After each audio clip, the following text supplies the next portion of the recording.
Today, we're going to be talking about healing your inner child and the importance of that. And actually, I will be leading a guided inner child healing meditation.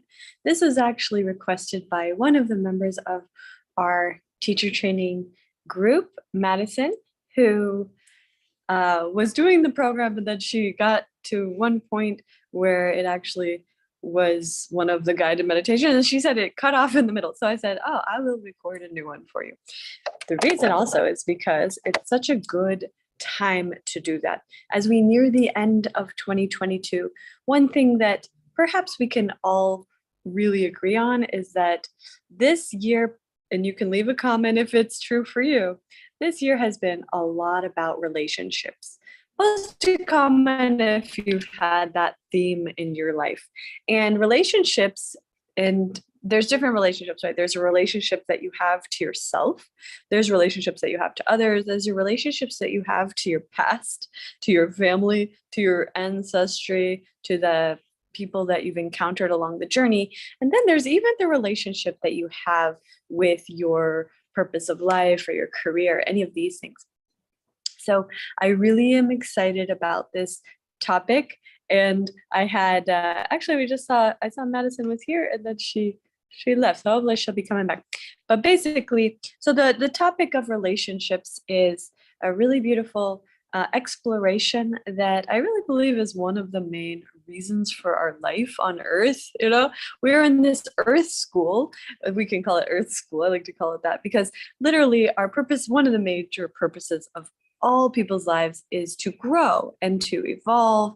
And we do that through the assignment of relationships. So it's really cool. Flora says, yes, relationships. Yeah. So if you've been feeling it, this is for you. And also because it's October now. And so we are in the sign of Libra in astrology. And the sign of Libra is all about relationships.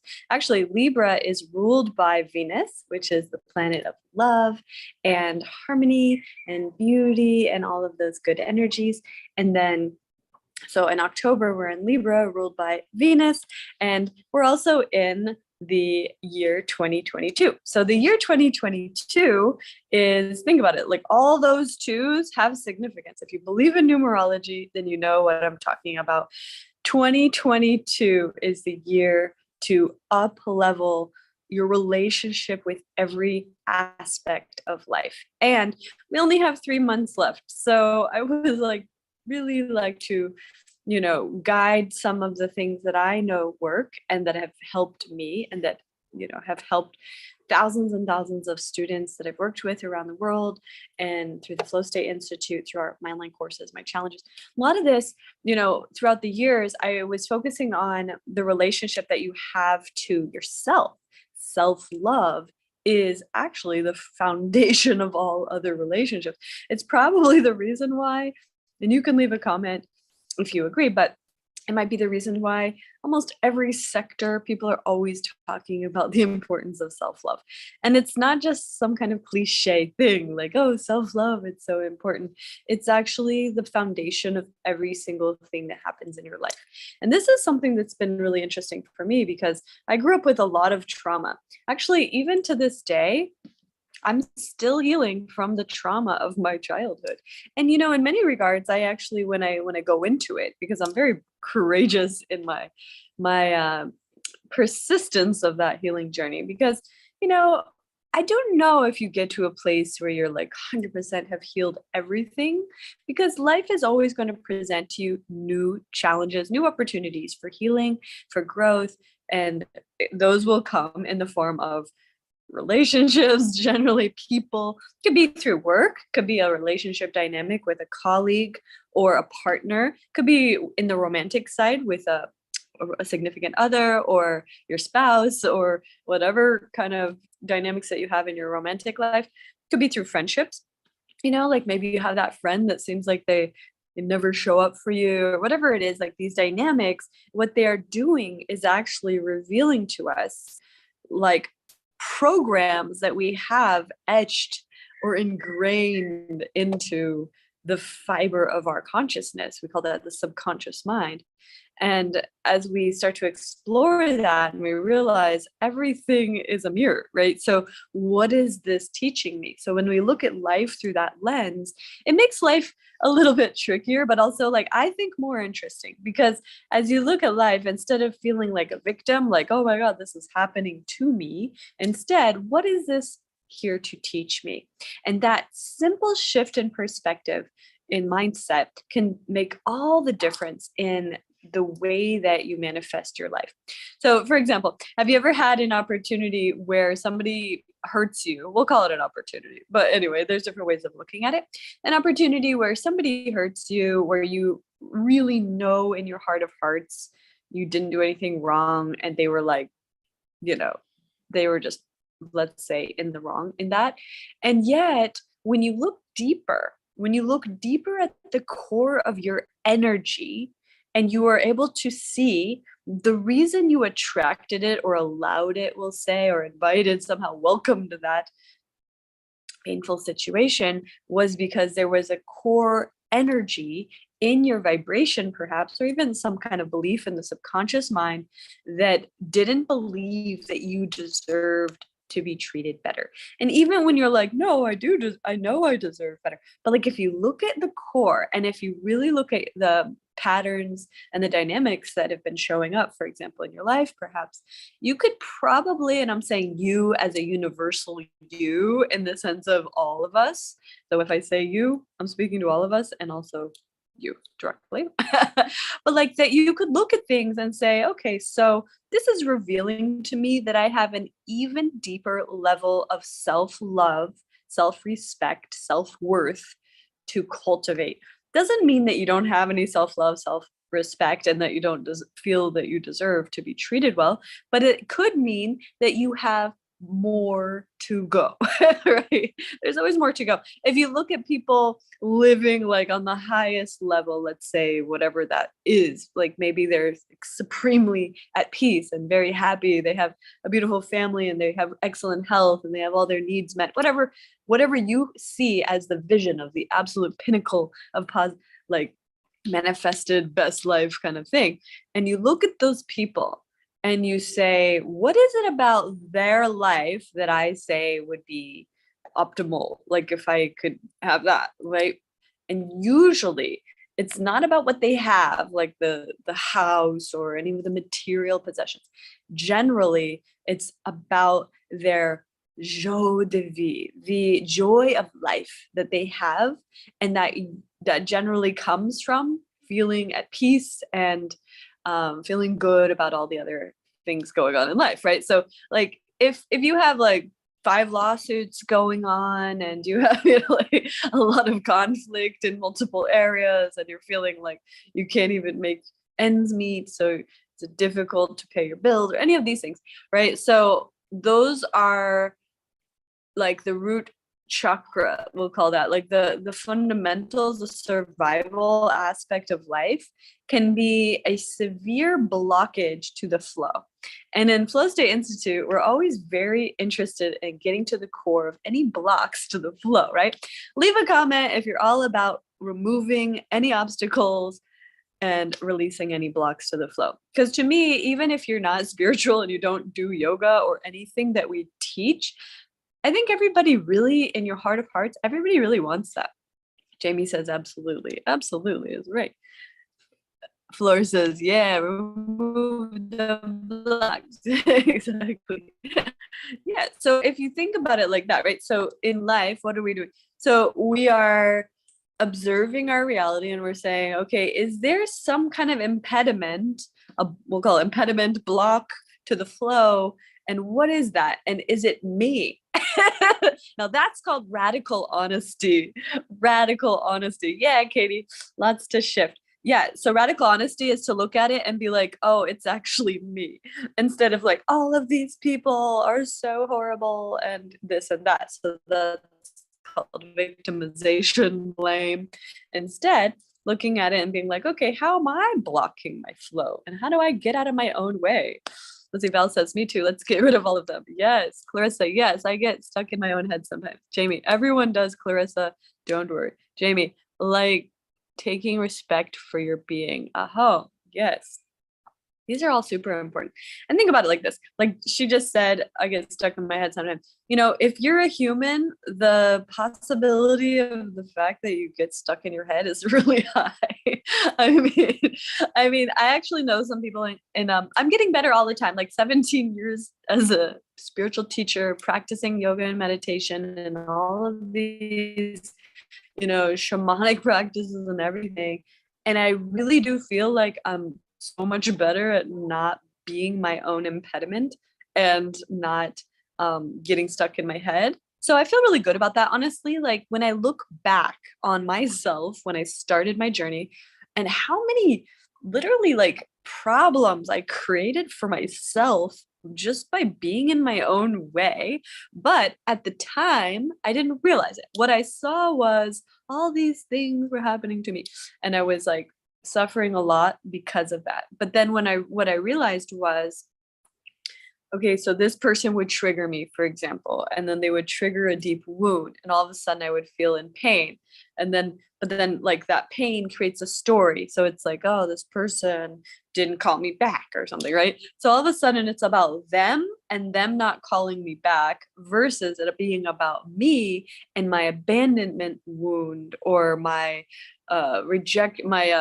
whatever fear of rejection or whatever the deeper core reason why I was manifesting that, right? So as I looked at it and I was like, okay, now in retrospect, when I look back, and I think we should all do that. And in fact, I highly encourage you to do it.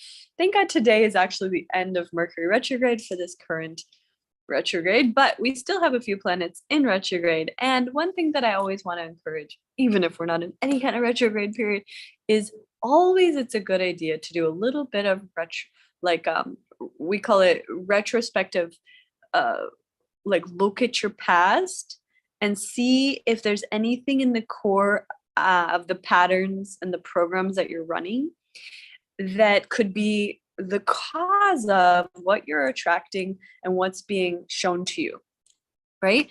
And just being curious about that. That's the fun part. Now, it might not seem fun, but I think that's the fun part when you can be curious about it instead of being frustrated about it. Frustration is like a very low vibration. So it's like if you're sitting here like constantly in frustration about your life, like, oh, I wish my life was better or different, or I can't believe all these people are such, horrible people. And instead take radical responsibility for your life and be like, I am going to see everything that's in my current reality as a blessing, as a message, as an assignment to grow. And what I'm going to do as a result of that is I'm going to do the inner work. I'm going to look at my life. I'm going to look at all these messages and I'm going to see how can I go to the core of myself and shift that program, reprogram those broken. I always think of it like in a computer when you have kind of like broken code. I don't know if you ever did coding. I'm super nerdy like that. So I was like, actually I learned coding, like how to do my own website when I first started because I had no clue how to delegate. So I basically learned how to do a lot of stuff on my own. But anyway, long story short, there's like this code in the back of a website, which is basically like really gibberish looking to people that don't know the language of code. So it's like all of these like symbols and like numbers and letters, but they don't make any sense. But that's the code. And that's what makes it look like a certain way on the other side. And so if you change like one thing in the back code of a website, it could change the whole website. Like you literally change like one number or like one symbol and it goes from, let's say, having a video there to not, and things like that. So that's really how our consciousness works. I always like to use this metaphor because it's so really accurate in the sense of, so when you go into the code, which is your programs, your belief systems, you go into the depth of that and you look at it and you're like, which code here is creating this situation to show up in my life? And like, let me just tweak it a little bit. Like, so for example, let's say you're having a relationship issue, whatever it is. I'll give an example. Like, let's say you have a friend and the friend just doesn't show up for you properly, but you're always there for her or him or whatever. And then you're looking at that and you're like, okay, what do I do here? Do I just like drop this friend and cut them off? Or do I talk to them about it and bring it up? Or do I just allow this to continue the way that it is and just be like, well, I have other friends that are better, but like this person is the way they are. You could do any of those, but the way that I see it is that you look at it and you say, what is this person revealing in me that I could work with, right? So if it's like they don't show up for me, there's a few ways that it could be playing itself out. It could be they don't show up for me, so how am I not showing up for me? That's one way. Or how do I have a belief or a program or a pattern or a code that my parents didn't show up for me? The people in my early part of the development phase of my life didn't show up for me. And if you look back far enough, which usually if you got to take time for yourself, that's where the self-love comes in. You got to allocate enough time to do this, right? So you have to like sit there and or lay down or whatever you're going to do, but just like close your eyes and really go into the memory, which is going into subconscious mind, and look at it and say, where did people not show up for me in the earlier stage of my development when I was forming my core beliefs about life? And then how can I go in and maybe reframe? For example, you could reframe those stories. Even if it was true, what you can do is also forgive. That's another big one. And then choose to see it in a new way as a beneficial thing instead of as a detriment. Here's an example. Let's say when you were a kid, my example, when I was a kid, my mother lost her mind when I was 7. And so after that, it was really, really bad because we lived in foster care, which is like strangers' homes, for 5 years. It was like really, really bad. And I remember crying myself to sleep almost every night.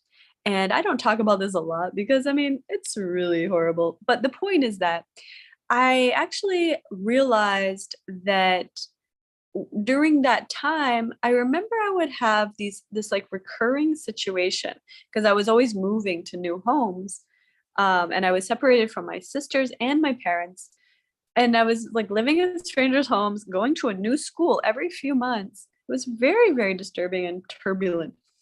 But anyway, so I'll go to a new school and imagine you're like this young kid. This one memory came to me very vividly. I was going into 7th grade and I had just moved to a new school and I went in and I was always like this very bubbly energy, even though I was like traumatized in a deep, deep way, but I was like coming in and I had like long hair and I had these big green eyes like I do still, but I'm like 7th grade, right? So like I think that's like around 13.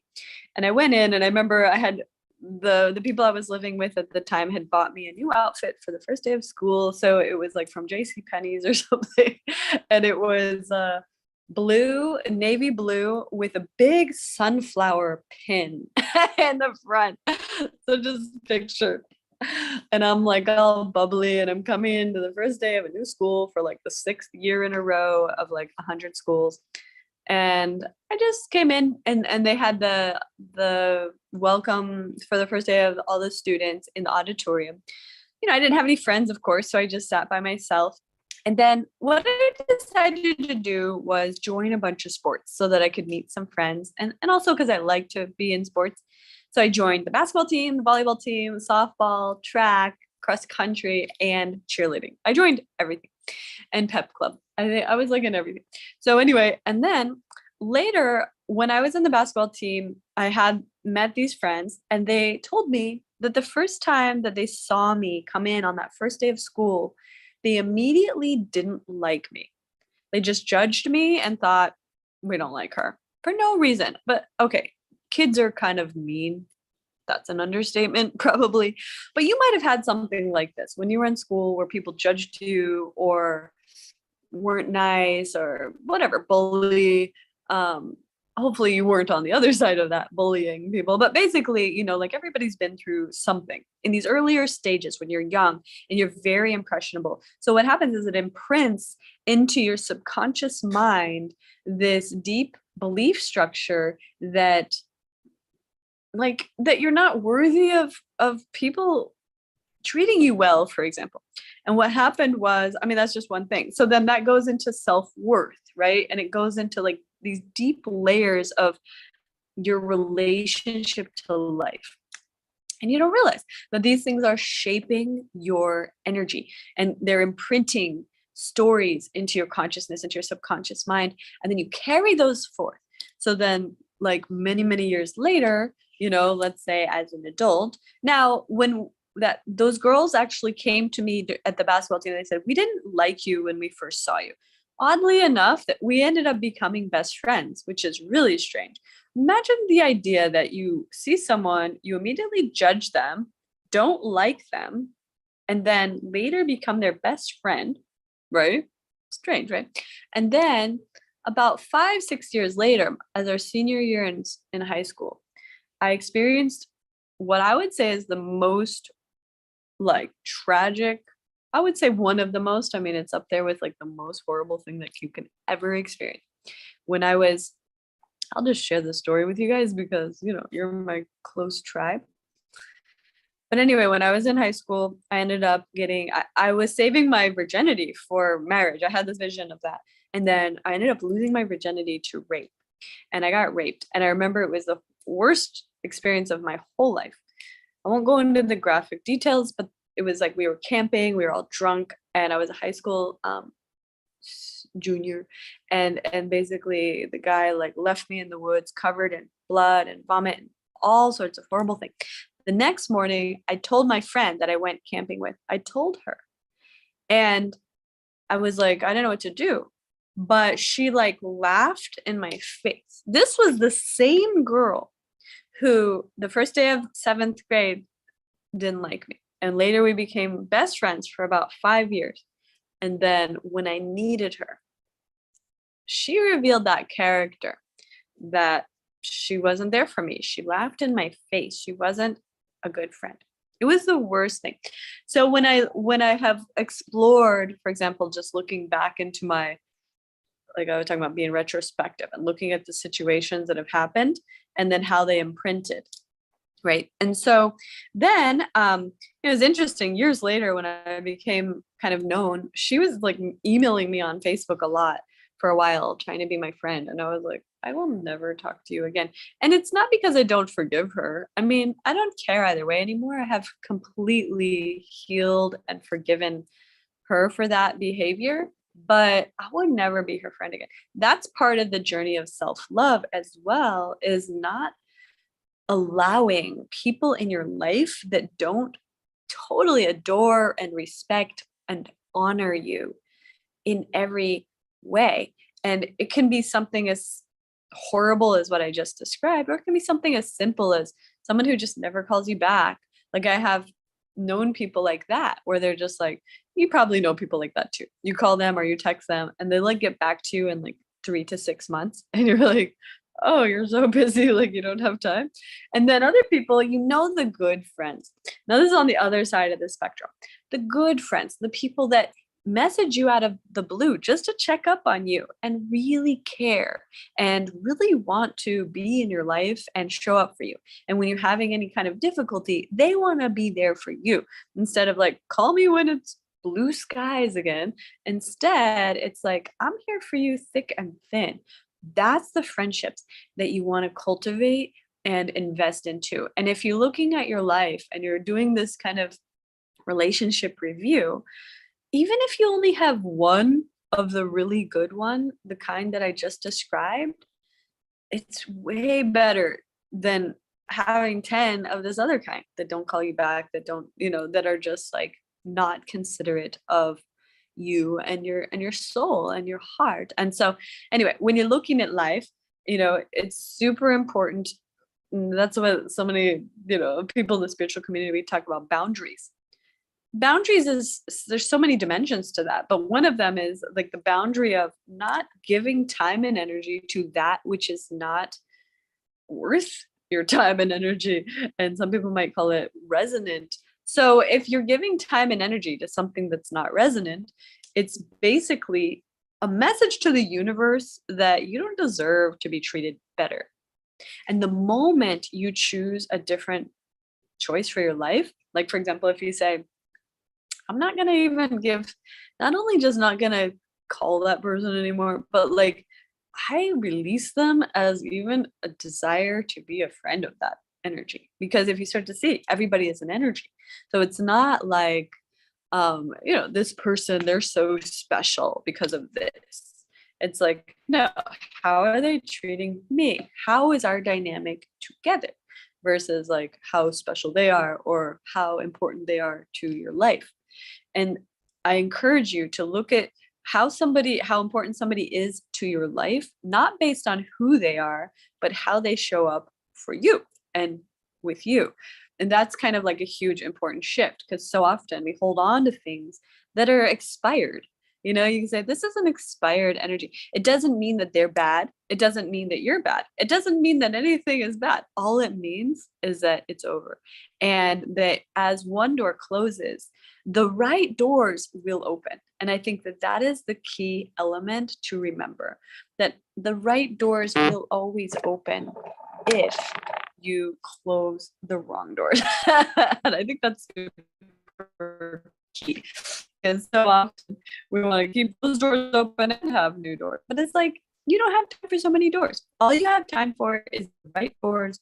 And in order to have the right doors open, you really have to close the wrong doors and be clear about that. So you could even do like a little ceremony with yourself in regards to closing those doors that are not resonant. And when I say ceremony, what it means is in your heart.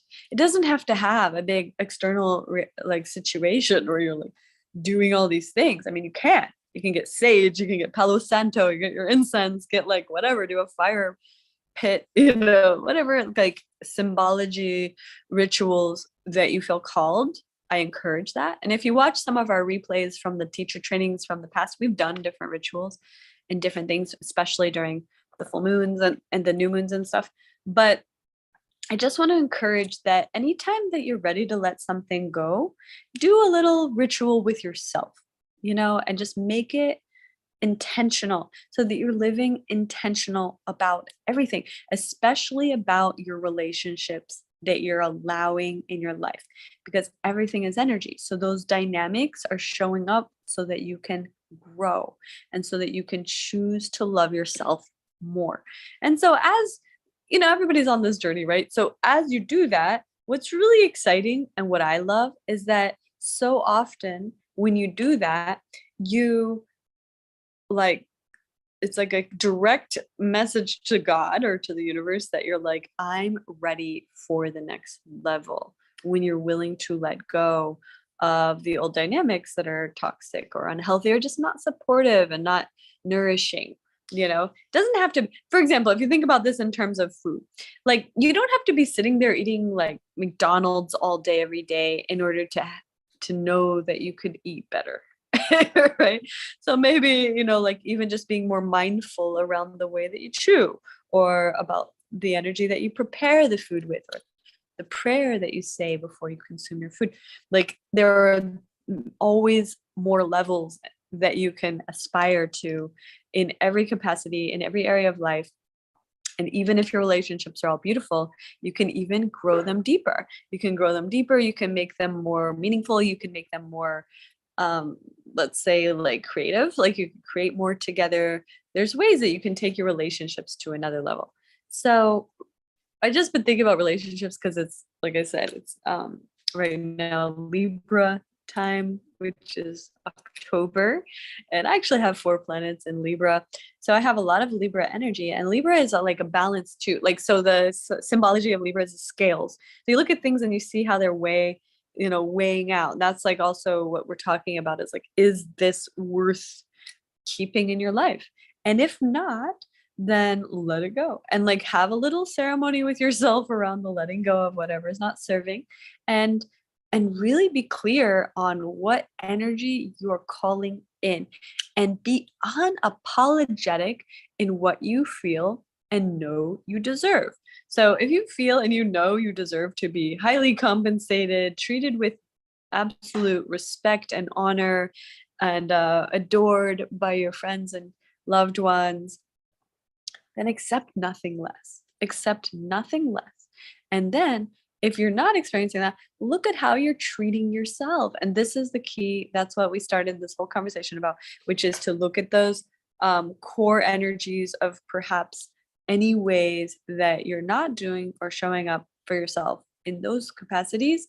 And so that you can start to do the work personally so that the external reality starts to reflect that. And sometimes you got to make choices that are completely outside of the comfort zone. In fact, I would suggest that if you make choices that are sort of still in the comfort zone, you will make mild growth progress. But if you are open to stepping into the total uncomfort zone, outside of all levels of comfort zone, that's when you're going to see a huge shift. And that's when we talk about transformation. That's when it's like, I'm going to go into something completely opposite of what I've been experiencing because I'm ready for the absolute next level of life. And it's not what I've been experiencing, whatever that was. I'll give you an example. This is a small example, but I was living on the beach. For everybody who's been a part of this training, I was living on the beach for the past more than a year, maybe a year and a half almost, ever since I came back from Bali. And I loved it. Every day, me and mi amor, we would go to the beach, morning and evening, twice a day. We went to the beach. It was quite nice.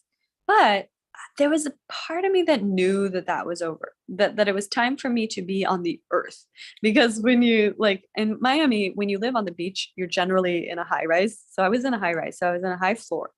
And my root chakra was I need to be on the earth. And it was 180-degree difference, right? Being on the earth versus being on a high rise. Ocean view, go to the beach twice a day, or be in a house. You have to drive to the beach and things like that. So, but I just knew that's what I needed. So anyway, the last couple of weeks I've been moving. And it's been a really deep healing and exploration of the root chakra. Looking at, okay, I'm going to do something completely different, 100% out of the comfort zone, because I'm telling the universe I'm ready for this other energy. Whatever that, I won't have to go into the whole story of what I'm ready for, but basically the idea that, whatever you want in your life, for me, root chakra has always been my challenge. I traveled the whole world for the past 12 years, leading teacher trainings and retreats.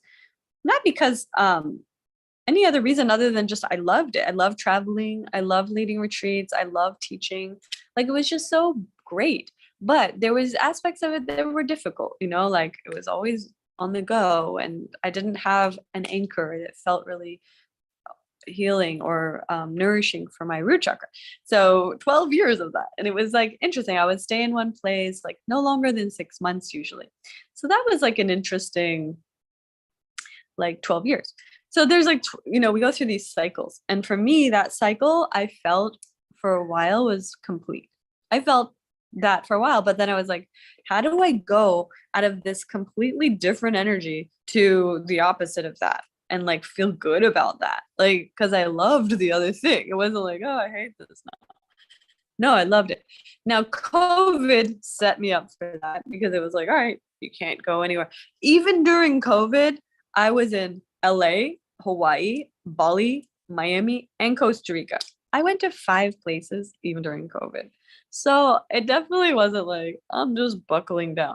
So anyway, but after all that, 12 years and even COVID, I traveled, I came to this deep knowing that it's time to be more rooted. It doesn't mean I'm not going to travel. But anyway, that's one of the reasons why in January for our teacher training retreat in Bali, this is going to be the last one that I'm personally leading. And actually it's going to be a leadership training because I'm excited to pass the torch for others who are excited to do that, travel the world, leading retreats. It's so fun and fulfilling and rewarding and magical. And there's so many good things about it. So it's just, I knew that my time is completing itself with that. But I know other people are just moving into that timeline. So whatever your timeline is telling you is the key, is to listen. listen to what your soul is guiding you that you want to need for this next phase, and be really honoring of that, and call it in and welcome it in. And so anyway, for the people that are coming to Bali in January, I'm going to be teaching both. It's going to be a group for all people, but some of the leadership training is going to take place, and I'll teach people how to lead the teacher training retreats. So I'm super excited about that. It's actually something I've always wanted to do. And it was just like I was so in the mix of doing it all that I didn't really know how to bring that into the formula. So anyway, this year we're doing it and I'm so excited. And we have some amazing, amazing leaders on our team that are joining us for that in Bali. So anyway, if you're not already joining us in Bali, definitely consider it. And especially if you've been wanting to lead retreats, or if you'd like to lead yoga teacher training retreats, because it's really, really fun and cool. Like I had such a good time doing that for 12 years. That's why I kept doing it. But what I'm setting up is that the leaders are going to work together. So then you won't be like doing it alone. You'll be working with other leaders. And also you already have the whole formula created for you. So you don't have to like reinvent the wheel. It's already created. We have our syllabus, we have our teacher training manual, we have like 200 hours online, we have our retreat formula, production schedule. It's all there. And so it's really, really, I thought about it. I sat with it because I was like, one thing that I had felt was, okay, if I'm ready to do something different, maybe I just let that whole thing go. But the deeper part of me said, no, don't let it go. Instead, pass the torch and help others to live that life. They want to do it. Why would I just let it die when it could just carry on? So anyway, so I'm going to also be helping the tribe with promotion and stuff so that it will help everybody to get people to join, because that's usually one of the harder parts, is like getting people to come, which actually for me hasn't been the hardest part, honestly, because I started out in 2006. I was one of the first yoga teachers on YouTube. I started the first ever online yoga challenge, 30-day yoga challenge in 2008. We reached over 1 million people who have done my 30-day yoga challenge. And so like getting people to come wasn't really the hardest part. Even the first year that I led my first teacher training retreat in Bali, I think I had like 12 people come the first year, which was actually really good. I think I was like 29, I think. And I was like, I had all these people. So I feel like that's not been my challenge. My challenge was doing everything myself. So I've had to learn how to delegate. This is also something I'd like to encourage for you. Like if you're doing the teacher training and you are going through all this stuff and learning, and especially if you do the Master Business Academy, which is the additional bonus module that I included. Usually we would charge extra for that, thousands of dollars extra, but we include it for all our teacher training students, because I learned early on that not everybody is natural at business. I happen to be somehow very natural about that. I think that it's because I have a rising in Capricorn. Capricorn is like the business energy in the zodiac, and I have like a strong energy of Capricorn. So I have like just a very natural knack for business. And even in high school, I was in a business club called DECA, and we did like a national competition of marketing, like who could come up with the best marketing plan.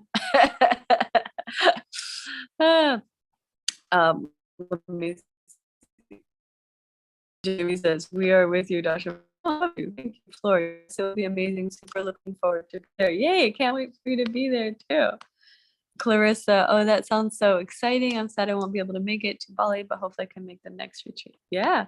If you can't come this time, the leaders are going to lead more in the future. So that's exciting. It won't be me leading it, but other people, and you'll get an amazing experience.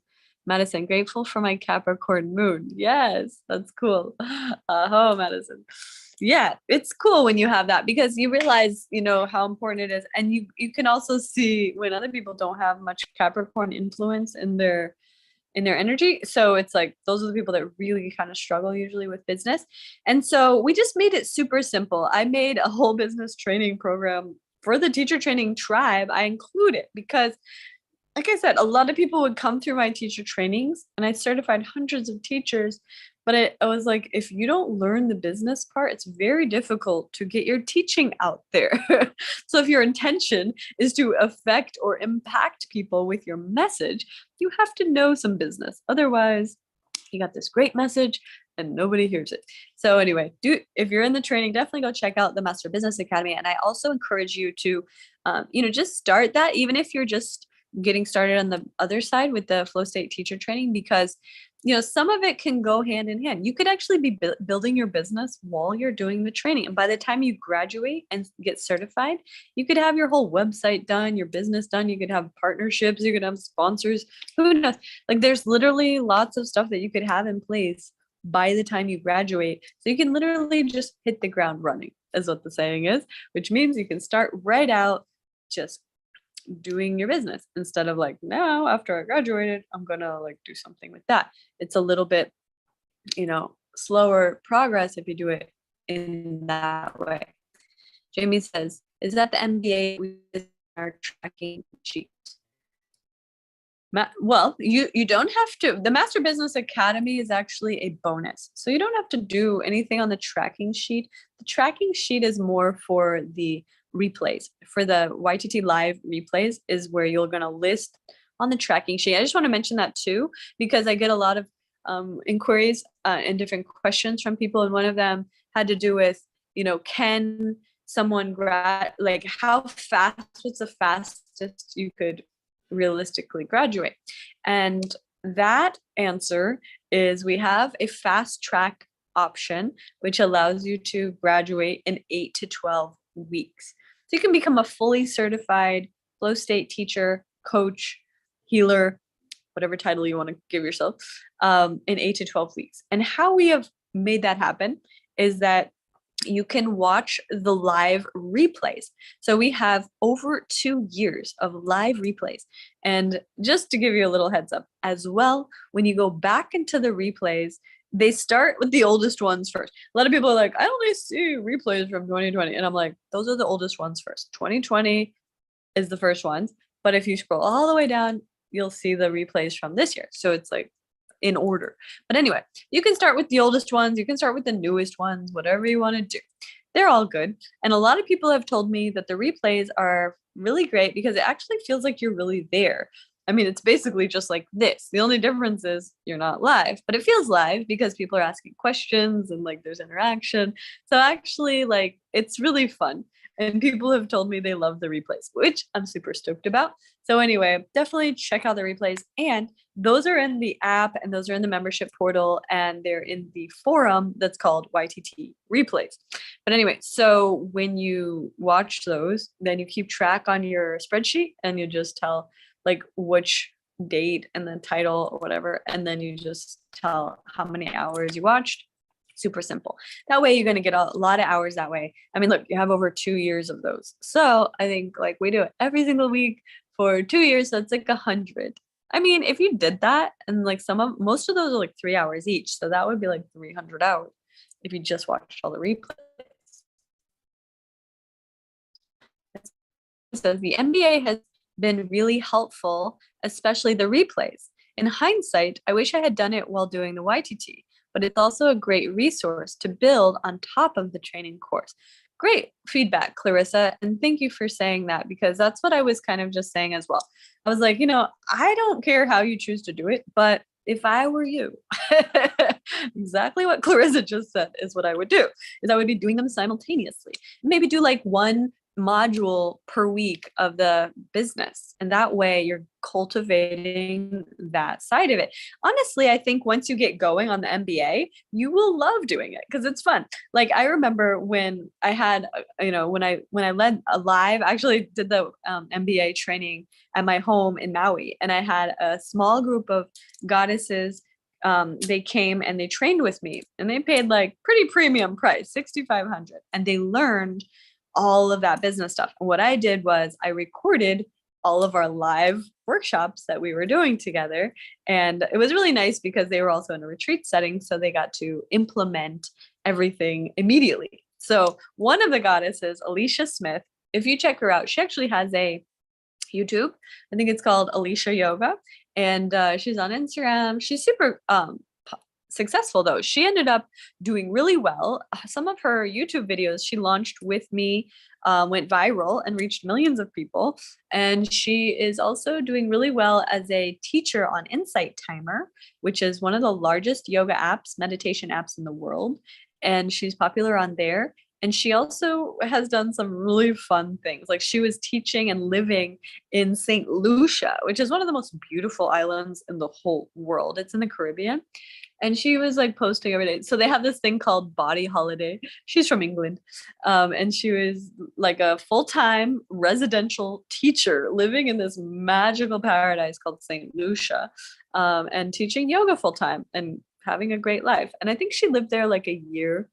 And then during the lockdowns and stuff, she ended up going home to her family in England. But anyway, I always love her story because she's so sweet, and she just didn't have the formula on how to take her skills and put it out there. So the Master Business Academy is really the reason I created it, was for that. Like people that have amazing energy and then your pure intention to serve, you want to make an impact in the world, you should be able to do that easily. And all you need is a roadmap and some guidance. And that's what I provided. So that's in the Master Business Academy.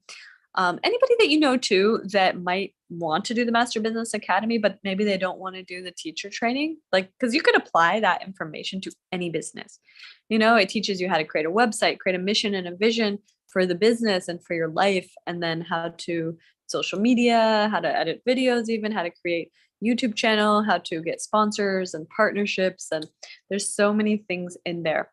But anyway, if you know anybody who's need something like that, we do offer that as a standalone program. And if you make any referrals as a part of our tribe, you get compensated for being an affiliate. So anyway, these are also little ways that you can make money already without even graduating and without even starting your business yet. And these are also like different ways that I wanted to implement into our program that would provide opportunities for you as part of our tribe, where you could literally start making money right away. And whether it's through your own business, through the Master Business Academy, and or as an affiliate with Flow State Institute, referring people either to Bali, to our online training, or to the Master Business Academy, or any of our courses. And so anyway, I just wanted to emphasize that in case there was any lack of knowledge around those opportunities for you. And if you have any questions, please feel free to post those in the chat here. And also today, I saw that is here now, so I wanted to, because I think she wasn't here when I mentioned it in the beginning, and I wanted to emphasize we're going to do a guided inner child healing meditation today. I just have to check the time. Can anybody tell me the timing? What time it is right now? Posted in the 8:52 Pacific time. Oh, perfect. Okay, so we have time. So I'm going to do this meditation now for us because I have to be done at what's considered 12:30 Eastern time. So that would be 9:30 Pacific.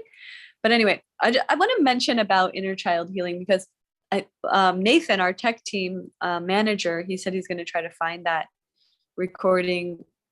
I don't know why it got cut off or whatever, but anyway, it's a good opportunity for us to do it together anyway. So it's nice.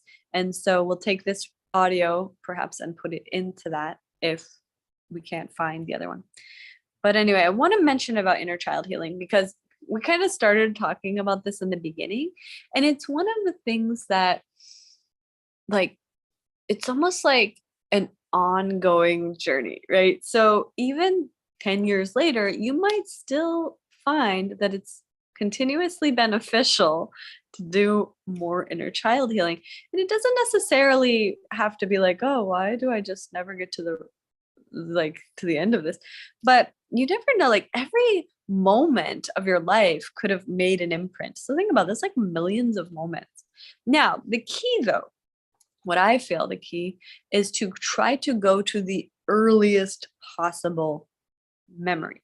Because if you go to something later, let's say like high school or something, I mean, that's okay too.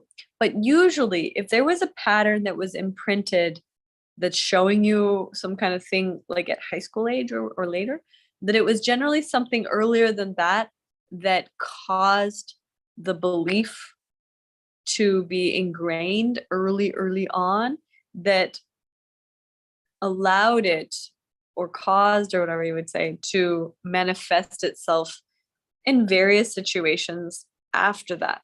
So you want to think of it like, I don't know if you ever played that game. It was called like Pachinko or something, where like, or even Tetris. Tetris is my favorite metaphor for this.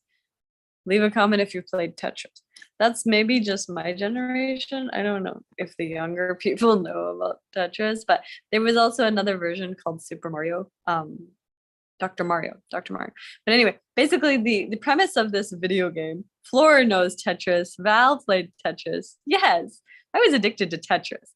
I literally used to play it during AP Calculus on my calculator until the battery died. And I never paid attention to class, but I was like, Tetris.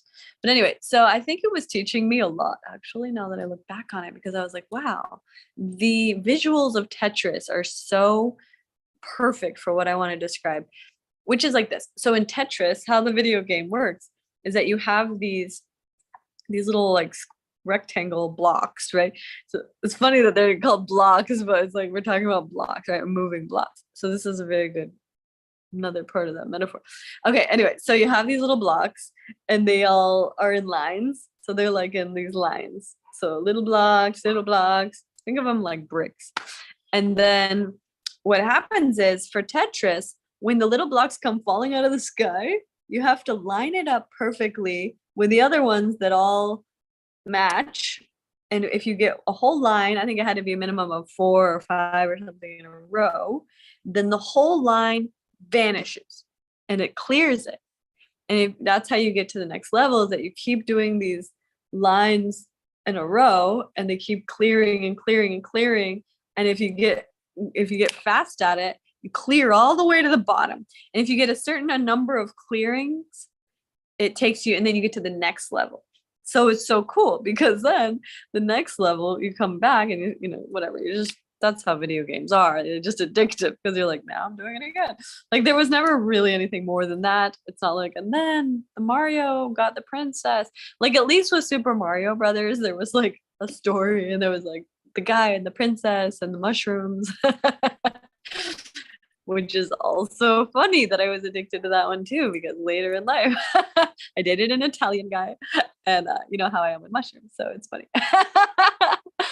Anyway, okay, so back to Tetris. So basically, you get these lines. When the lines are all perfect, it goes to the very root of that line, and the whole line disappears. How interesting, right? So that's exactly how healing works. So think of it like this. So when you get to the core of the issue, the whole line disappears. So that issue no longer manifests itself in your life anymore. But if you don't get to the very core of it, you just keep getting more blocks and blocks and blocks, and you try to clear them up at the top, it doesn't work so well. You have to get the whole line and get the whole thing clear. Otherwise, you never get to the next level. Leave a comment if you're a Tetris person that gets what I'm talking about. For anybody who's not a Tetris person, do you understand what I'm talking about? I gotta make sure, because the metaphor is probably more beneficial with a visual. But I hope you can visualize that and understand what I'm trying to say. Because the key here that I'm getting at is that when you're looking at your inner child wounds, programs, imprints, beliefs, all the stuff, a lot of times, now this is the interesting thing. I did it's like meditation / hypnosis about this recently.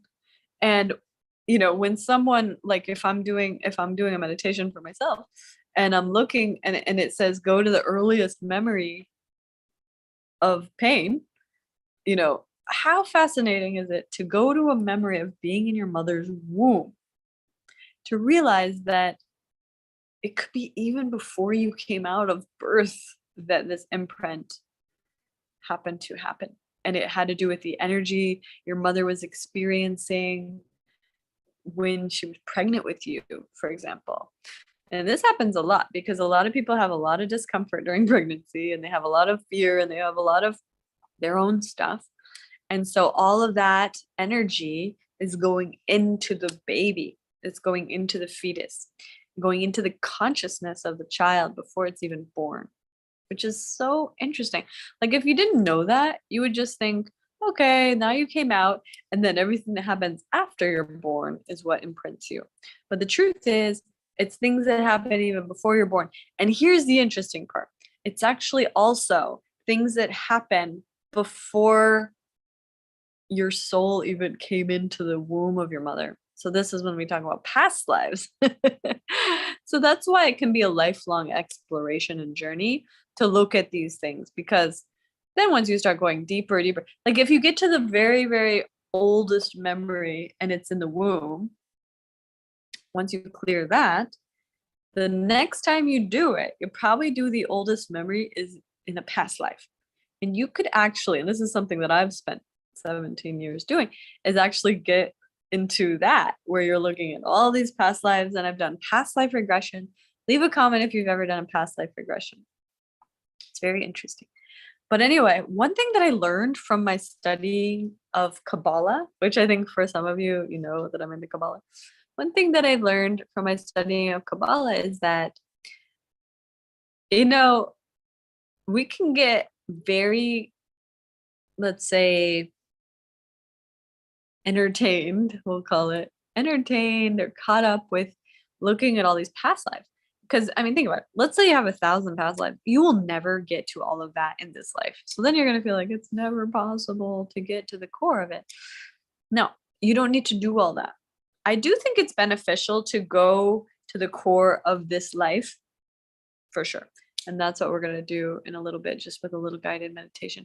But when it comes to now all the lives before that, what I encourage is to go to the core of all of that, which is the source of life, the oneness of existence, which is also sometimes called God. And just go to that, which is love, which is light, which is pure truth. That's it. So instead of like going through all the stories of the lifetime when I lived in England and blah, blah, and all that, which you can, it's not a bad thing. But think about how many healing sessions it's going to require to go through each one of those. And even that, like, I mean, each lifetime had a million memories. So it would just have zero chance of getting through it all. But with this approach, which is once you get to the core of this current life, then you just go straight to the source of life. Just go to the core of life, which is God, which is the light, which is truth, which is all of that. So that's just a little bit of a overview. Now, when it comes to this, we're going to start with just a little bit of breath work, and then I'll guide you. So you'll have your eyes closed for this. It's not going to be very long, but you're welcome to do this sitting or laying down. And actually have my sound bowl here so we could include a little of this. So just if you want to do it sitting, crown of the head lifted, spine straight. Take a deep breath. Deep breath into your heart, all the way into your belly. And I like to exhale out of the mouth. Big open mouth exhale. Do 3 to 5 like that at your own pace. Inhaling into your heart, all the way to your belly. Feeling that expansive wholeness, divine loving presence. And as you exhale, really let go. Inhaling deeply.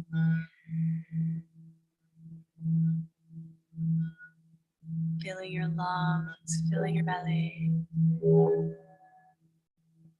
Exhale. Letting go.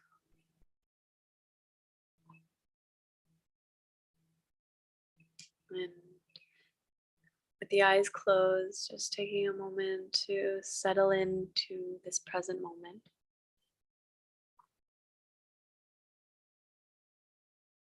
Focusing your awareness either at your heart center or the back of your mind screen, your third eye or your heart.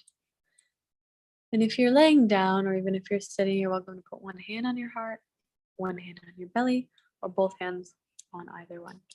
And just feeling that rooted, grounded energy in your body, feeling embodied.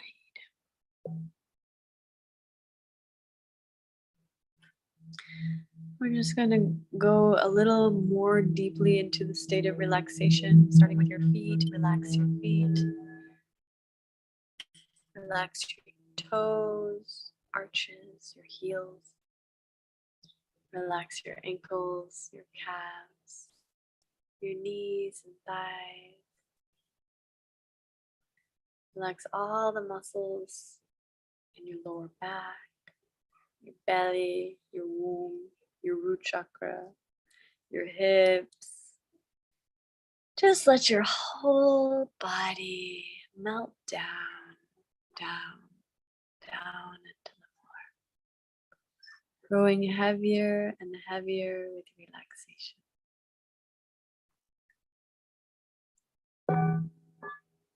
Relaxing all the muscles along your spine, your shoulders, your arms, hands and fingers completely relaxed.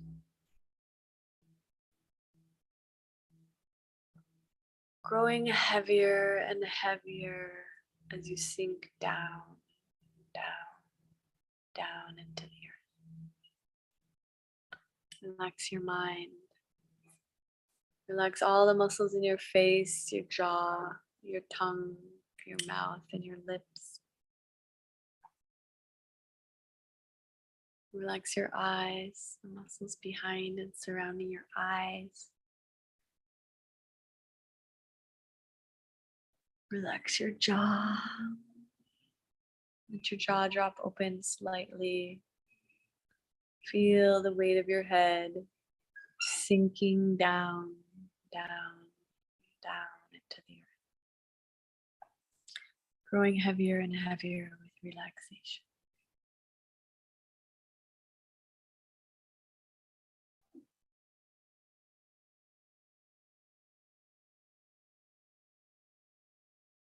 Then focusing your awareness in the back of the mind screen. See if you can see a vision.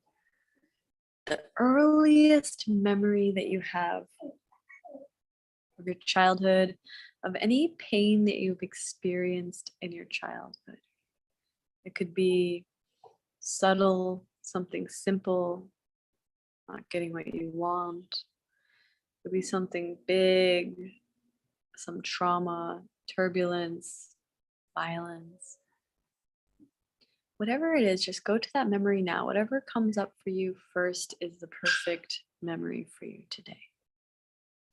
But if you get a memory that comes up that's a little bit older, where you're like high school age or anything like that, see if you can go a little older, like a little deeper. I mean, a little more earlier in your life where you were younger, but that the pain was deep, that you can feel that the energy of it is still a charge around it. Go deep into that. See if you can see the situation, see yourself as that child. See yourself. Look into the eyes of yourself at that age. How do you look? Are you sad? Are you in pain? Are you feeling abandoned? Are you feeling unloved? Are you feeling judged? Are you feeling held back from being yourself? What is the feeling that you have in that moment? And can you see who is there with you? Is there anyone there with you?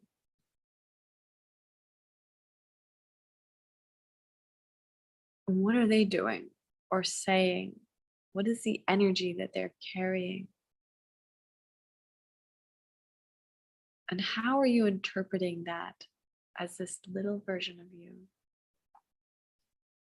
To be personal to you, to feel that this moment is painful, that it's not right, Because even at a young age, your soul always knows what is right. Your soul always knows how it knows it should feel. A little version of you knows that it should feel better than that. And so, whatever this experience is, feels off, feels not right. Sit with that feeling inside of your heart. And if you feel that this feeling is coming from the actions of others and what they're doing in this moment that's not right,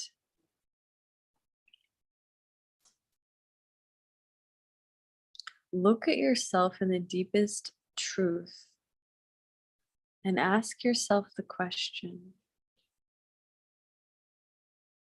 is it possible to see this experience through a different perspective? How can I see this experience as a blessing where this person is an assignment for my growth instead of taking the experience on as a trauma and an imprint to create patterns around it for the rest of my life? How can I see the silver lining or the bright side of this dark experience in this moment? What is this teaching me? How can I forgive and release the charge around the experience so that my heart feels open and I feel at peace, and I release them and I release myself, and all are liberated from the prison of the way that I had been carrying the energy of that experience my whole life.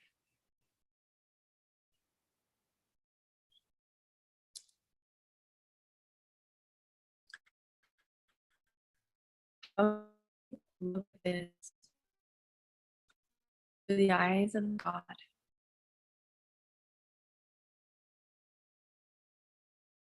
and see only light and truth, clarity and love.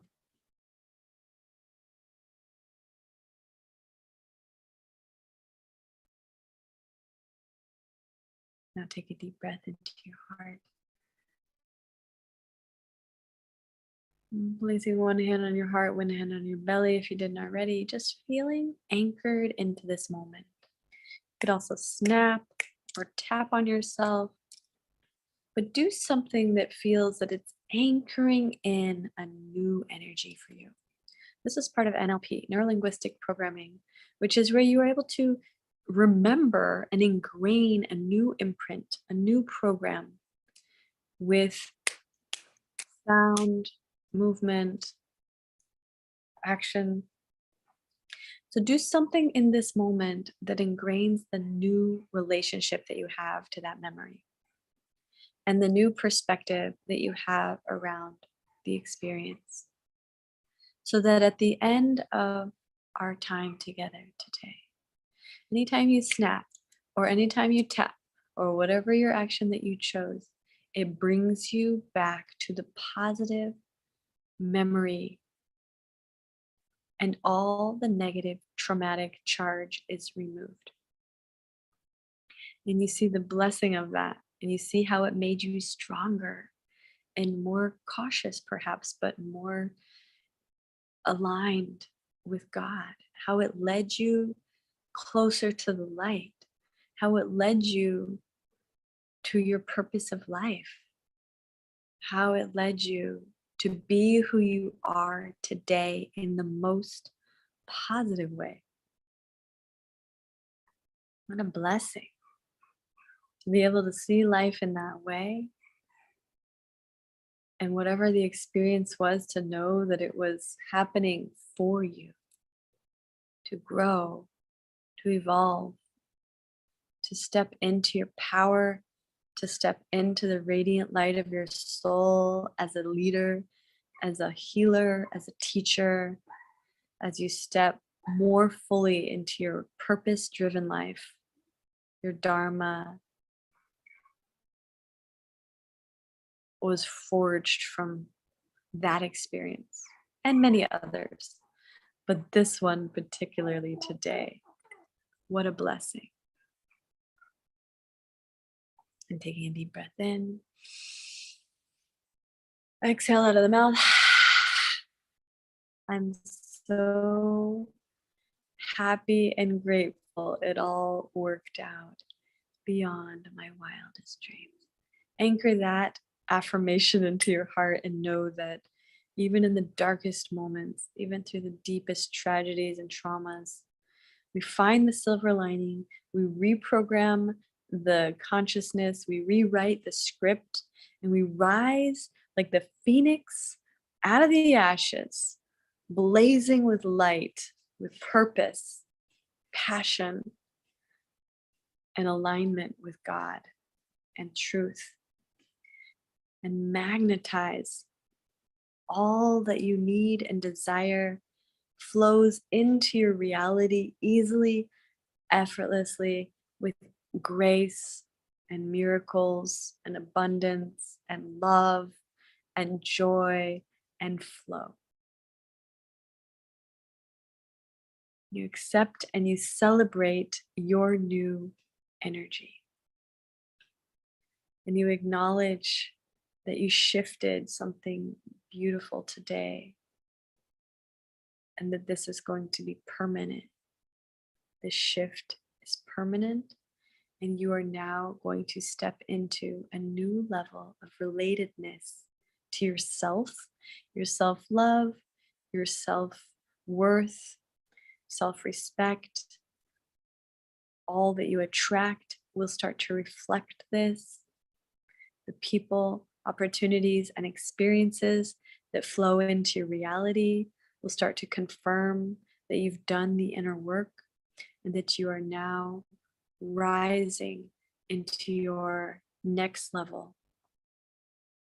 And you feel so good about that, so excited about that.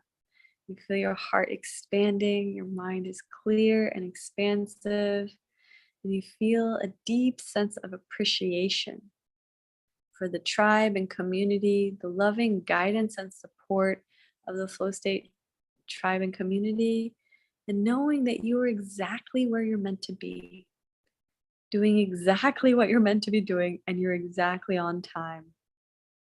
Everything is working out. Best case scenario, divine time, perfect order, always. Take a deep breath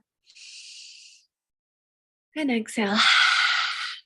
Just releasing any more energy from the past as you start to come back to your body, back to this room. We're going to count backwards to the count of 10 to 1. By the time we get to 1, you're going to be fully back. 10, you're coming back into your body. 9, deep breath into your heart. 8, exhaling, releasing any more tension. 7, feeling lighter and lighter. 6, feeling more open and present. 5, feeling your heart is full of joy. 4, feeling so grateful to be alive.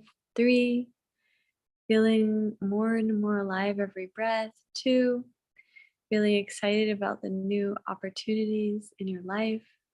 And 1, and you're back, and you're sitting up or laying down, but coming back to this session and back to this moment, and know that every time you go into the subconscious mind, you're creating real and lasting imprints that will stay with you for a lifetime. And you can do this meditation over and over.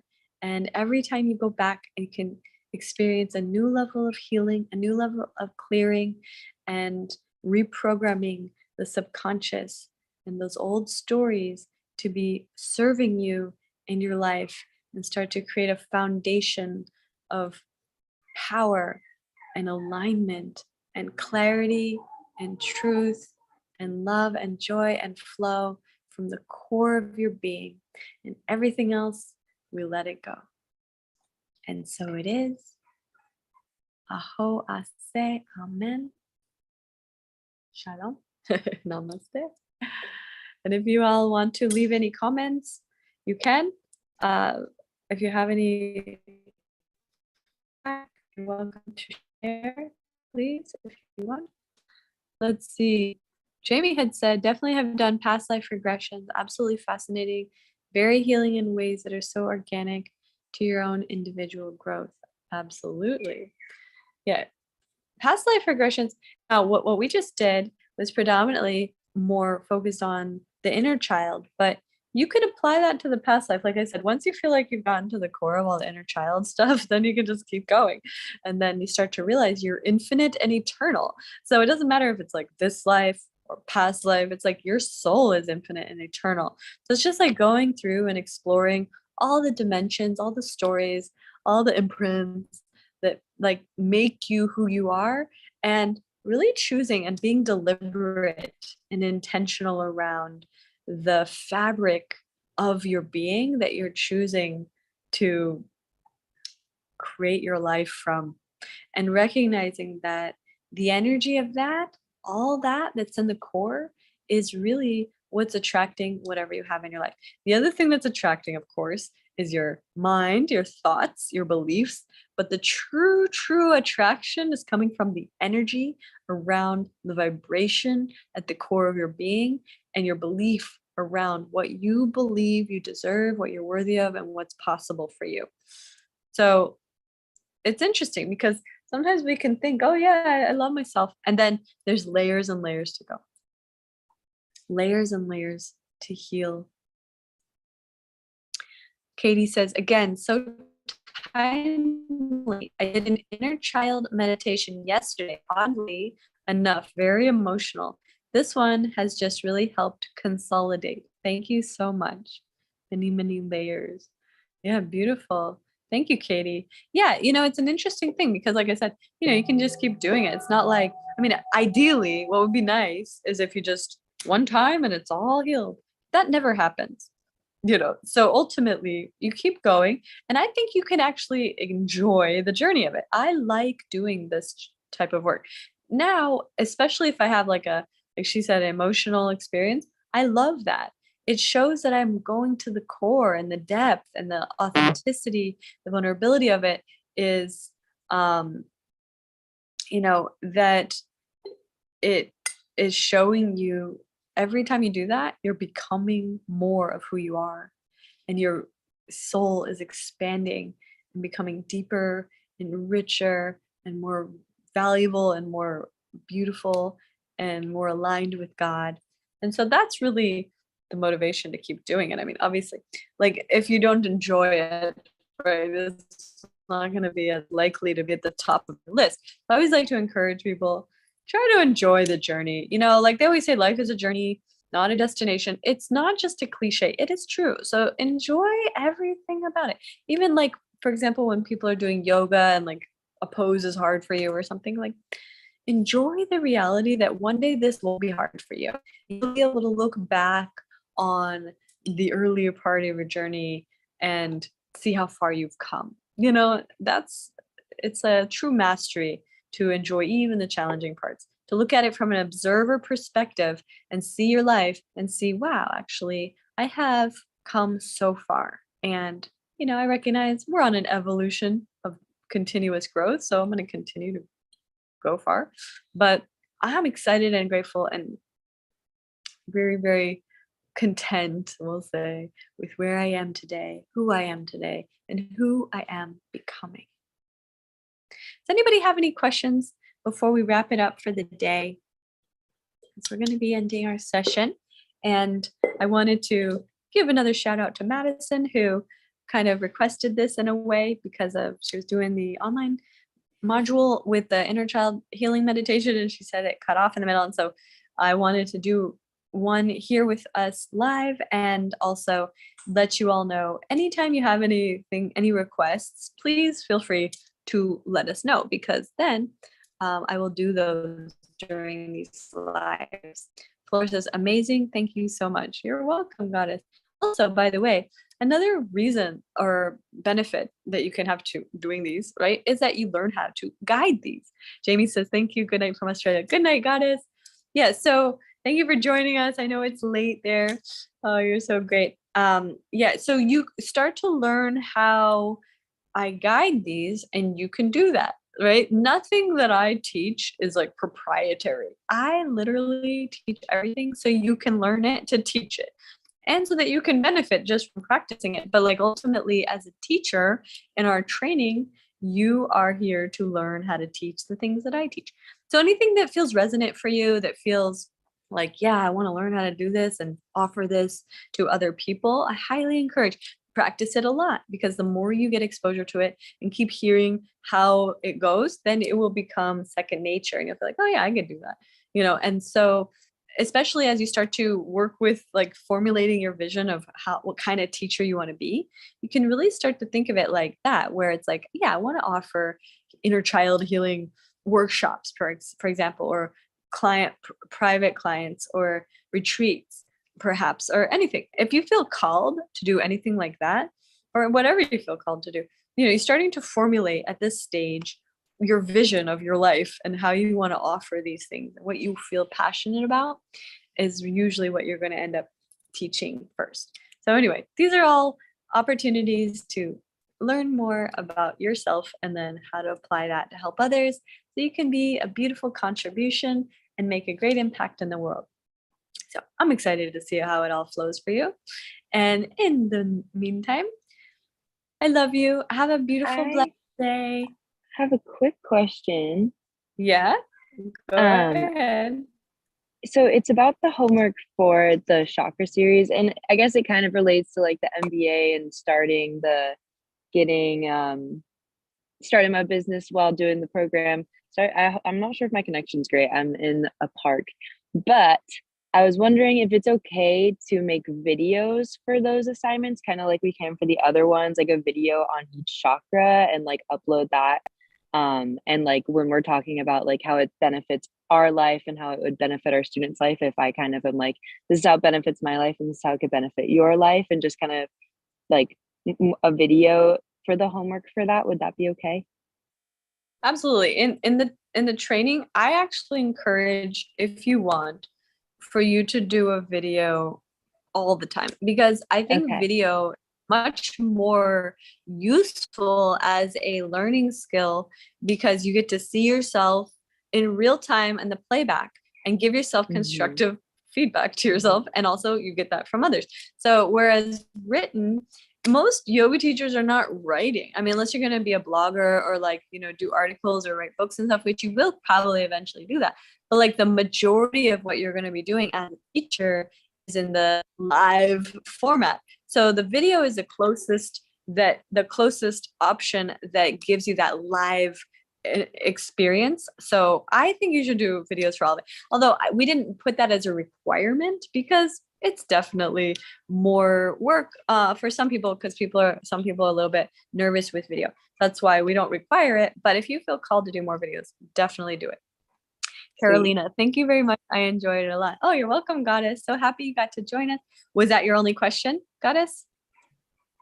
Yes. Thank you so much. That's great news. I'm going to do a bunch of recording in Golden Gate Park today. Oh my God, that's so exciting. Yeah, that's great.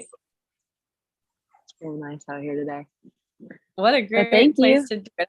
There before. You're welcome. Thank you for your great comment and questions all the time. You're very helpful with your questions, honestly. I know that we talked about you having like a lot of questions, more than usual people, but I think it's very positive because you have so many questions. Like it helps, because other people might have that question, they just don't even ask. And so you are a catalyst for more wisdom and more knowledge. So thank you for that. And thank you. I love you. I love you all, you and have a beautiful, blessed day, and I'll be seeing you next week. Mwah.